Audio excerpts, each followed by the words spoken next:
Right అండి. ఇట్లా భక్తులు పెద్ద మొత్తంలో వస్తున్నారు. అంతా చూడొచ్చు, అంత కోలాకాలం ఉంది.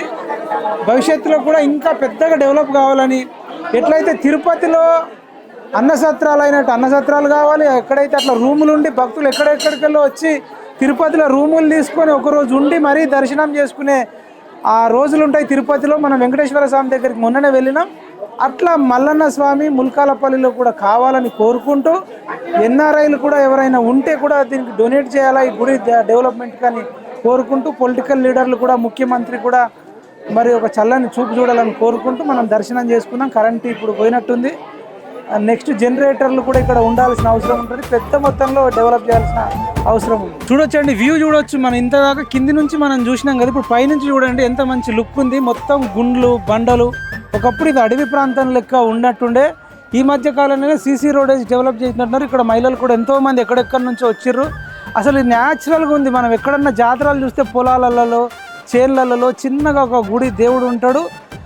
మిగతాదంతా మళ్ళీ జాతర అయిపోగానే ఎక్కడికక్కడ పొలాలు వేస్తారు, చేన్లు వేస్తారు, ఇట్లుంటుంది. కానీ ఇక్కడ న్యాచురల్గా ప్రకృతి సిద్ధంగా ఏర్పడ్డ దేవుడు మొత్తం నలుమూలల నుంచి, తెలంగాణ నలుమూలల నుంచి వస్తున్నారు. ప్రభుత్వము దీన్ని మొత్తం పట్టించుకుంటే ఇంకా బాగుంటుంది. మీరు చూడవచ్చు లుక్. ఇక్కడ ఇదంతా గుడి పైన ఉంది. అడుగుదాం. ఇంకా ఇది దాదాపు 20 ఎకరాల దాకా గుడికి సంబంధించి ఉంటుందట. ఎక్కడ కూడా ఇంత జాగా ఉన్న ప్లేస్ లేదు. గుండ్లు, న్యాచురల్గా ప్రకృతి ఉంది. ఇక్కడ మీరు అది చూపించవచ్చు. దీన్ని ఏమంటారా? సుకుమారిగుండు. ఏందన్నట్టు అది? అక్కడ ఏముంటుంది స్పెషల్? మల్లికార్జున స్వామి అక్కడ నుండి అక్కడి నుంచి నిలిచిన బండ చేరకల అక్కడనా? అదే మీరు చెప్పే జెండా ఉంచి అక్కడ పాదాలు ఉంటాయి. స్వామివారి పాదాలు సాక్షాత్ మల్లికార్జున స్వామి పాదాలు కూడా ఉంటాయి. అది సుకుమారిగుండు. ఓకే. అక్కడ పోవాలంటే ఎట్లా పోతారు మరి?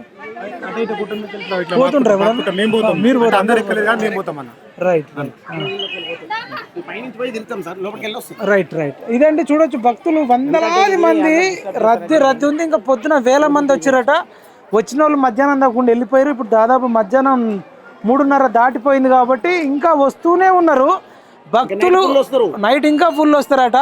అంటే దాదాపు కొన్ని వేల మంది, ఒక 10,000 మందికి పైగా, 10,000 20,000 పైగానే ఎక్కువ దర్శించుకుంటారు.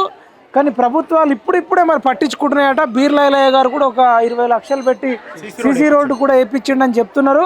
రేపు భవిష్యత్తులో సీఎం గారు వచ్చి 20 కోట్లు కూడా వరాలు ప్రకటించి దీంట్లో ఎక్కువ సత్రాలు ఏర్పడేటట్టు, రూములు ఏర్పడేటట్టు, మన శ్రీశైలం మల్లన్న దగ్గర ఎట్లయితే ఉందో, తిరుపతిలో ఎట్లయితే ఉందో మరి అట్లా ఇక్కడ డెవలప్ చేయాలని, 20 ఎకరాలలో డెవలప్ చేయాలని, కోట్లాది రూపాయల మరి కానుకలు కూడా వచ్చే అవకాశం ఉంటుంది. తద్వారా వ్యాపారాలు, ప్రజలు కూడా మంచి జరిగే ఛాన్స్ ఉంటుంది. ఇదంతా మీరు చూడొచ్చు. ముందుకెళ్దామన్నా ముందు ఏదో ఉంటుంది అన్నారు మీరు.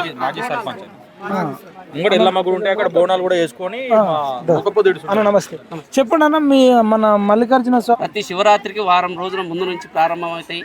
శివరాత్రి వరకు జరుగుతాయి. ఇట్టి కార్యక్రమాలకు వివిధ జిల్లాల నుంచి కూడా, జిల్లాలు మండలాల నుంచి కూడా వస్తుంది. ఈ జాతరకు రావడానికి అంటే అమ్మ ఎప్పుడో చిన్నప్పుడు ఇక్కడ వచ్చిన, నేను ముట్ట ముందు మొక్కిందంట. మొక్కిన తర్వాత నన్ను మర్చిపోతే ఆ సంవత్సరం మొత్తం సీరియస్ మ్యాటర్ ఉంటే, ఇట్లా కాదు నేను ఎక్కడో దేవుడు కళలో వచ్చి, ఈయన కళలో వచ్చి చెప్తే ఇట్లా కాదని చెప్పి అప్పటి నుంచి నేను పుట్టిన సంవత్సరం నుంచి ఇప్పటికి నాకు 52 ఇయర్స్. 52 ఇయర్స్ నుంచి మొత్తం 2 ఇయర్స్ ఎవరు రాకుండొచ్చు. 52 ఇయర్స్ నుంచి తప్పనిసరి. తర్వాత నా తెలివి వచ్చిన తర్వాత కూడా మేము ఊర్ల నుంచి ఎడ్ల బండి కట్టుకొని వచ్చేవాళ్ళం. తర్వాత నేను ఒక్కొక్క స్టేజ్కి వస్తుంటే ఆ స్టేజ్ తగ్గట్టు వస్తున్నా. తర్వాత ఇప్పుడు ఇంకోటి ఈయన పెట్టే పరీక్షలు చాలా ఘోరంగా ఉంటాయి. అంతేనా? అయితే రేపు జాతర ఉందంటే ఇలా ఇట్లా డబ్బు చూపిస్తుంటాడు పక్కగా, అటుపోతావా ఇటు వస్తావా. ఒకసారి ఒక ఇయర్ జరిగింది. నేను ఇక్కడికి వెళ్ళి అక్కడికి పోతున్నా, ఆడికి పోతే ఏం లేదు, శూన్యం. మళ్ళీ ఎమ్మడే బస్సు ఎక్కి వచ్చినాయి. బస్సు ఎక్కి వచ్చిన తర్వాత అప్పటి నుంచి ఎన్ని చూపించినా, ఎన్ని ఆశలు చూపించినా, అయ్యా నువ్వు పెట్టే పరీక్షలు ఇలానే ఉంటాయి, నీతో తట్టుకోలేను నేను, కానీ నీ దండం పెడుతూ వస్తున్నాను రావడం అప్పటి నుంచి జరుగుతుంది. ఇప్పటికి ప్రతి ఇయర్ వస్తున్నా. అది వచ్చినాక కొంతమంది వచ్చినా కూడా ఇక్కడ మన దేవునికి దర్వాలు కూడా, మురుగన్న హాస్పిటల్ భానుచంద్ర అని అతన్ని నడుస్తున్నాడు. చెప్తే ఇట్లా గుడికి దర్వాలు చేయించాలంటే ఆయన పెద్ద విశేషం. ఆయనకు వచ్చినాక ఆయన ముడుపు కట్టాక ఇద్దరు కవల పిల్లలు వచ్చింది. మల్లన్న మాధ్యమం. ఇంకోటి ఆయన పరీక్షలకు మనం తట్టుకుంటే మాత్రం గెలుస్తాం. ఇంకోటి ఎంత కష్టం వచ్చినా ఓడిపోము, అది మాత్రం నేను గ్యారెంటీ ఇస్తా. మల్లన్న మన ముల్కపల్లి మల్లన్నను నమ్ముకుంటే ఎట్టి పరిస్థితుల్లో మనం 100% గెలుస్తాం.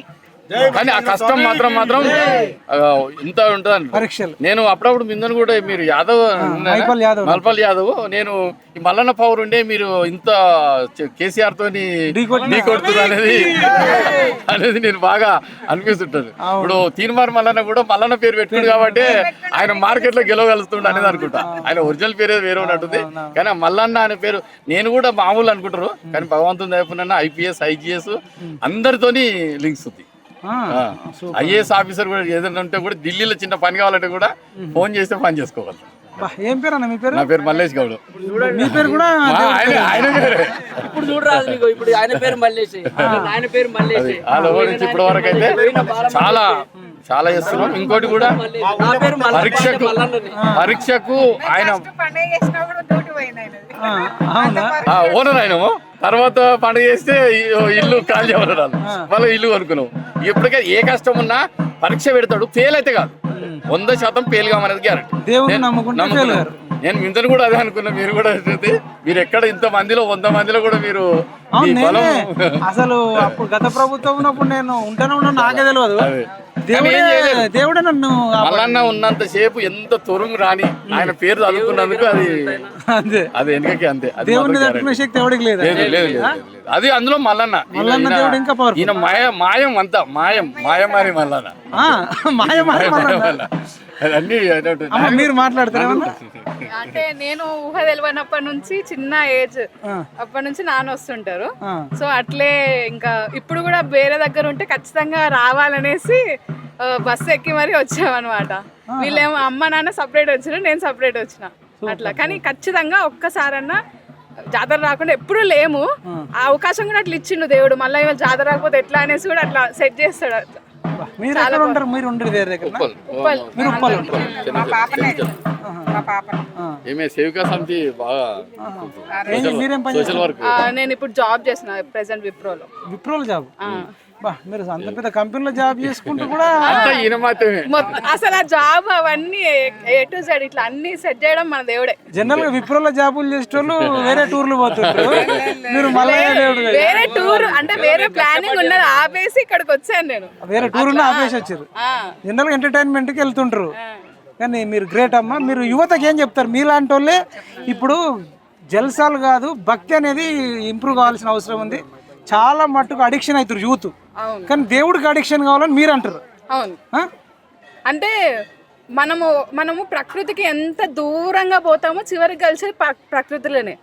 కానీ మనం ఈ ప్రకృతి ఏంది అనేది విషయం మర్చిపోయి బయట తిరుగుతున్నాం కదా. That's not right. ఒక్కసారి అంటే ఈవెన్ పుట్టుక జనన మరణాలు అన్నీ ఈక్వల్. ఆయన ఆజ్ఞ లేనిది మనకి ఉండదు. సో చీమ కూడా పుట్టదు. సో మనం అవన్నీ మర్చిపోకుండా ఉండి మన కర్తవ్యం అంటే మనం ఒక దైవ ప్రకారంగా దేవునికి నచ్చింది చేసినాం అనుకో, మనకు తెలియకుండా అన్ని ఆయనే ఇస్తాడు. అదైతే కరెక్ట్. మనం ఎప్పుడైతే లేదు నాకు ఇది వద్దు జల్సాలు కావాలంటే అన్ని కష్టాలు వేస్తాడు. అది ఒకటి పోయి ఇంకోటి అవుతుంటాయి కానీ మంచి అయితే ఎక్కడ జరగదు. ఏదైతే ఇస్తామో ప్రకృతికి అది రిటర్న్ వస్తుంది. అది మర్చిపోయి తిరగదు మనం. మీరు విప్రోలో చేసేటోళ్ళు ఇట్లా మాట్లాడరు. జనరల్ గా 50 ఏళ్ళు 60 ఏళ్ళ అమ్మాయి పెద్దోళ్ళు మాట్లాడినట్టు. నేను RSS లో ఉంటాను. జనరల్ గా ఫ్రెండ్స్ అంటే మీ ఏజ్ గుళ్ళు కానీ విప్రోలో జాబ్ చేసేటోళ్ళ మెంటాలిటీ చాలా డిఫరెంట్ ఉంటుంది. చాలా డిఫరెంట్ ఉంటుంది. అంటే మనం ఏంటంటే వాళ్ళ ప్రభావం మన పైన పడకుండా మన యొక్క సంస్కృతి ప్రభావం వాళ్ళ పైన పడాలి. నేను ఇప్పటికీ ఆఫీస్ లో వెళ్తే అందరూ కొంతమంది అన్నయ్య వాళ్ళందరూ ఉంటారు. అందరికి హాయ్ హాయ్ చెప్తారు, నాకు జై శ్రీరామ్ చెప్తారు. అంటే మన ప్రభావం అవతల వాళ్ళకి తీసుకెళ్ళాలి. We should not follow. ఎందుకు అట్లా తీసుకెళ్ళినప్పుడే మనం మన సంస్కృతిని మనం ఇంకా పెంచగలుగుతాం. లేకపోతే ఇంపాసిబుల్. వాళ్ళ ప్రభావం మన పైన పడ్డది అనుకో మనం కూడా. వాళ్ళేమో అమెరికా కల్చర్ అంటారు, మీరేమో మల్లన్న కల్చర్. లేదు అమెరికా కల్చర్. అమెరికా వాళ్ళే మళ్ళా మన దగ్గర వచ్చి మన దేవుడిని మొక్కాలి. మన ఈవెన్ ఇస్కాన్ కి అక్కడ అన్నిటికీ మన పెళ్లిళ్ళు కూడా మనతో మనలాగానే చేసుకుంటారు. సో అంటే మన కల్చర్ ఇప్పుడు పుట్టింది కాదు. అసలు దీనికి పుట్టుక లేదు, జననం లేదు ఫస్ట్. సో ఈ ఏదైతే ఇప్పుడు క్రిస్టియానిటీ ముస్లిం అది పుట్టి పలానా రోజు పుట్టింది అని ఒక ఆనవాది ఉంది. కానీ మన దానికి పుట్టుక లేదు, మరణం లేదు. ఇంత గొప్ప సంస్కృతి అది వాళ్ళు గుర్తించి మన దగ్గరకు వస్తారంటే మనము గొర్రెలాగా మారొద్దు. మనం మన భారత్ మాతలో పుట్టిన ఎప్పుడెప్పుడో రాజులు కూడా సింహాల్లా గర్జించడానికి గొర్రెల్లా వంగలే. సో మనం మన కల్చర్ని మన వీరత్వాన్ని చూపించుకోవాలి. అది మన సొసైటీకి ఇప్పుడు కొంచెం కొంచెంగా పాకుతుంది. ఇంకో 20 years కష్టపడితే మనం మంచిగా మన సాంప్రదాయం పాటించవచ్చు. మీ పేరేం పేరు? అంజనీదేవి. అంజనీదేవి అంటే హనుమంతుడు. కానీ మరి ఝాన్సీ లక్ష్మీబాయి, రాణి రుద్రమ్మ లాగా ఇట్లాంటి వాళ్ళు, అంజనీదేవి లాంటి వాళ్ళు కనుక మా సపోర్ట్ ఉంటుంది, మా ఛానల్ సపోర్టు. మళ్ళీ రెగ్యులర్ ఇంటర్వ్యూ లాగా చేద్దాం. మీ వల్ల కొన్ని లక్షల మందిలో మార్పు వస్తుందని మాకు నమ్మకం ఉంది. థ్యాంక్ యూ సో మచ్ అండి. Thank you so much. Thank you అండి. Thank you. జై శ్రీరామన్న. నువ్వు వీళ్ళ దగ్గర ఉంటుంది, మన వాళ్ళ దగ్గర ఉంటుంది, తీసుకోండి. ఇదండి, ఇంత చిన్న వయసులో కూడా అంటే ఎంతోమంది గంజాయి, డ్రగ్స్, వైన్స్ అనుకుంటూ తిరిగే ఏజ్లో ఒక ఆదర్శంగా అనుకోవచ్చు అంజనీదేవి గారు.